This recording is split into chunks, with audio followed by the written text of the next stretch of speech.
ថ្ងៃទី24ខែមិថុនាភាពឆេះឆួលមកពីព្រះខាងឯសេចក្តីឧស្សាហ៍នោះកុំឲ្យខ្ជិលឡើយខាងឯវិញ្ញាណ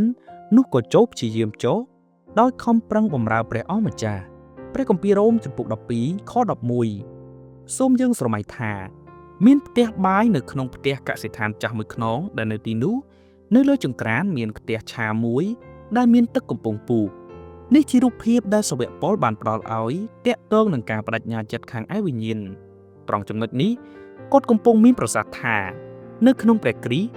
ឆ្នាំងខាងឯវិញ្ញាណរបស់យើងត្រូវតែបន្តពុះដោយទឹកកំពុងតែដាំយើងមិនត្រូវក្តៅហើយត្រជាក់វិញនោះទេបានសេចក្តីថាយើងមិនត្រូវមានភាពចេះឈួលតែមួយពេលហើយបន្ទាប់មកប្រែជាលែងចេញចំហាយទឹកនោះទេបន្ទាប់ពីយើងបានដកពិសោធន៍ជាមួយនឹងព្រះគុណព្រះហើយបានផ្លាស់ប្រែដោយសារព្រះគ្រីស្ទដោយទទួលសេចក្តីសុចរិតរបស់ព្រះអង្គតាមរយៈសេចក្តីជំនឿយើងចាំបាច់ត្រូវមានសេចក្តីសុចរិតក្នុងការរស់នៅដើម្បីប្រើសេចក្តីសុចរិតនេះ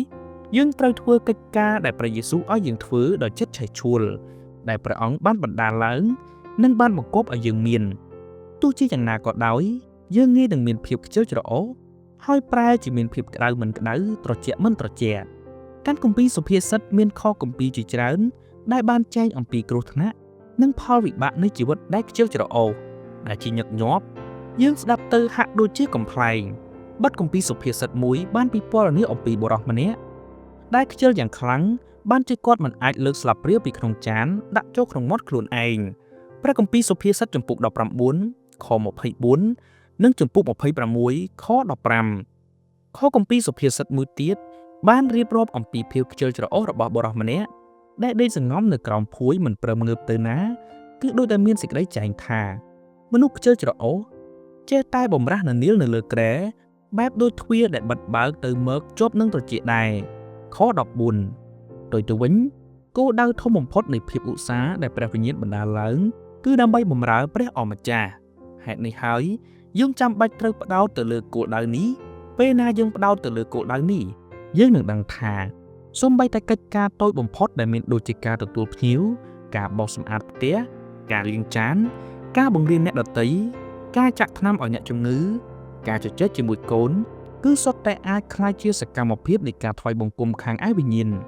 សូម្បីតែកិច្ចការយើងធ្វើជាប្រចាំក៏អាចឆ្លុះបញ្ចាំងអំពីភាពឆេះឆួលដែលព្រះបានបណ្ដាលឡើងផងដែរតើអ្នកមានចិត្តឆេះឆួលដូចទឹកពុះក្នុងពេលសពថ្ងៃដោយសារកត្តាអ្វីខ្លះតើដោយសារអ្នកបម្រើព្រះគ្រីស្ទក្នុងការថ្វាយបង្គំដោយសារអ្នកបានចែកចាយដំណឹងល្អដល់មិត្តរួមការងារឬមនុស្សដែលអ្នកមិនស្គាល់ដោយសារអ្នកកំពុងមើលថែឪពុកម្ដាយចាស់ជរាដោយសារអ្នកជួយឧបត្ថម្ភការងារបម្រើព្រះគ្រីស្ទនៅក្រៅប្រទេសឬទោះដោយសារកត្តាអ្វីក៏ដោយចូលកុំឲ្យភាពឆេះឆួលរបស់អ្នកមានការចុះខ្សោយឡើយចូលឲ្យទឹករបស់អ្នកនៅតែពុះដោយការបម្រើព្រះអម្ចាស់គ្រប់ពេលវេលាជារៀងរាល់ថ្ងៃជាការឆ្លើយតបចំពោះព្រះគុណដែលព្រះអង្គបានចាក់បង្ហូរមកលើអ្នកគ្រប់ពេលវេលាចូលអ្នកមករកព្រះអង្គជារៀងរាល់ពេលព្រឹកហើយទូលសូមកម្លាំងមកពីព្រះអង្គនោះអ្នកនឹងបានប្រកាសព្រះនាមព្រះអង្គនិងថ្វាយសិរីល្អដល់ព្រះអង្គតាមរយៈការប្រព្រឹត្តរបស់អ្នកព្រះគម្ពីរសេចក្ដីគិតនៅក្នុងព្រះគម្ពីរកាឡាទីចំពុក6ខ1ដល់ខ10សម្រាប់គម្រោងអានព្រះគម្ពីររយៈពេល1ឆ្នាំនៅក្នុងព្រះគម្ពីរយេរេមៀចំពុក50និងព្រះគម្ពីរភីលីបចំពុក2